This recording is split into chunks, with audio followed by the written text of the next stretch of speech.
참된 공부는 편안한 의자에 앉아 책장을 넘기는 데 있지 않습니다. 오히려 뜨거운 시루 속에서 증기를 견디는 떡처럼 현실의 고통과 마주하며 자신을 쪄내는 과정에 가깝습니다. 부모를 모시고 사회적 책임을 다하는 일이 무겁게 느껴지시나요? 그것은 당신의 양지가 증득의 경지로 나아가기 위해 반드시 거쳐야 할 증취의 과정이기 때문입니다. 반갑습니다. 광야 안재철입니다. 저는 늘 강조합니다. 어려운 지식도 소화될 충분한 시간을 주어야 한다고요. 하지만 그 소화의 시간은 고요한 사색만이 아닙니다. 내 아집이 녹아내리는 뜨거운 실천의 시간입니다. 오늘은 지육선사의 눈으로 능갈기력과 능치기신에 담긴 서술 퍼런수행의 원리를 나누어 보겠습니다. 먼저 원문을 읽어보겠습니다. 사부무하되 능갈기력하며 사군하되 능치기신하며 이는 부모를 섬길 때 그 힘을 다하고 임금을 섬길 때 그 몸을 바친다는 뜻입니다. 성현은 왜 이토록 극한의 실천을 요구했을까요? 갈자를 가만히 들여다보십시오. 확고히 서 있는 설립 아래에 어찌 갈이 받치고 있는 형상입니다. 여기서 갈은 문자학의 보고인 설문해자와 갑골문의 자형을 연구한 기록들에 따르면 그릇의 뚜껑이나 입을 활짝 열어 젖힌 모습을 형상화한 것입니다. 그 열린 틈을 통해 안에 있던 기운이나 내용물이 단 한 방울도 남지 않고 밖으로 한꺼번에 쏟아져 나오거나 연기처럼 증발하여 사라지는 역동적인 풍경을 담고 있습니다.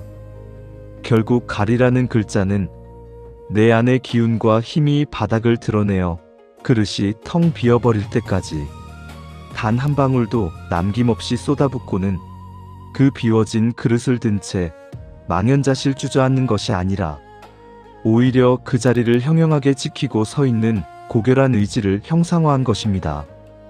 부모를 섬기는 일에서 내 힘을 다한다는 것은 적당한 선에서 타협하는 것이 아닙니다. 내 밑바닥이 보일 때까지 나를 몰아붙여 나를 챙기려는 마음이 비워질 때까지 끝까지 버티는 지독한 실천입니다. 이 지독한 지속성이 있어야만 비로소 아집의 벽에 균열이 생깁니다. 이 과정은 증취의 과정입니다. 시루 안의 떡은 뜨거운 증기의 압력을 견뎌야만 비로소 익습니다. 지육선사가 말하는 효와 충은 단순히 도덕적 의무가 아니라 시루 속의 열기처럼 우리를 단련하는 혹독한 수행입니다. 주자가 외부의 지식을 쌓는 방식으로 공부를 풀었다면 지육선사는 이 증취의 과정을 통해 내 안의 사욕과 망상을 태워버릴 것을 요구합니다. 억지로라도 내 몸을 던지고 내 힘을 쏟아붓는 고통스러운 실천을 통과해야만 비로소 양지가 나의 온 존재로 체화되는 증득의 경지에 이를 수 있습니다. 증치 없는 증득은 가짜입니다. 양명하게 치 역시 단순히 이른다는 뜻이 아닙니다.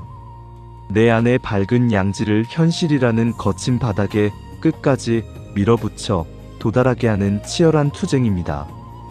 부모를 섬기고 임금을 섬기는 일은 그 투쟁의 현장입니다. 내 몸을 바친다는 것은 죽음을 말하는 것이 아니라 내 몸이라는 경계와 내 이익이라는 계산을 실천의 불길 속에 던져버리는 것입니다. 이 혹독한 증취를 통해 나라는 아상이 녹아내릴 때 비로소 부모와 나는 하나가 되고 사회와 나는 둘이 아닌 동체대비의 자리에서 만나게 됩니다. 여러분, 입으로는 무아를 말하면서 정작 부모의 병수발 앞에서는 내 시간을 아깝게 여기고 있지는 않습니까? 그것은 전형적인 설사불포입니다. 남의 밥 새는 소리는 그만두고 당신을 증취의 시루 속에 던지십시오. 나를 아끼는 마음이 바닥날 때까지 힘을 쏟으십시오. 내 존재를 진리의 재단에 끝까지 밀어붙이십시오. 그 고통스러운 연단 끝에 비로소 당신의 양지는 관념이 아닌 생생한 실제로 증득될 것입니다. 오늘 당신이 마주한 그 고된 책임이 바로 당신을 부처로 만드는 뜨거운 시루임을 잊지 마십시오.